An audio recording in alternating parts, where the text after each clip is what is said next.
मनोज जरांगे आपल्या उपोषणाच्या भूमिकेवर ठाम. सरकारच्या शिष्टमंडळाच्या भेटीमध्ये तोडगा न निघाल्यानं जरांगे उपोषण करणार. मनोज जरांगेंच्या मागण्यांवर आम्ही सकारात्मक. मुख्यमंत्री फडणवीस वारंवार पाठपुरावाही करतायत. समाज बांधवांना न्याय देण्याची सरकारची भूमिका. मंत्री राधाकृष्ण विखे पाटलांचं वक्तव्य. मनोज जरांगे आंदोलनावर ठाम. सापडलेल्या 58 लाख नोंदींची माहिती द्या. सरकारनं मधल्या काळात फसवणूक केली. जरांगेंचा आरोप.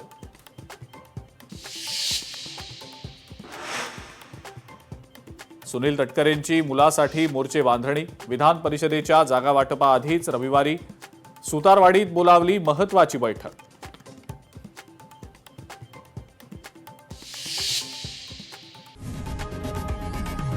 लोकशाही मराठी ऐका, पहा, जागरूक रहा.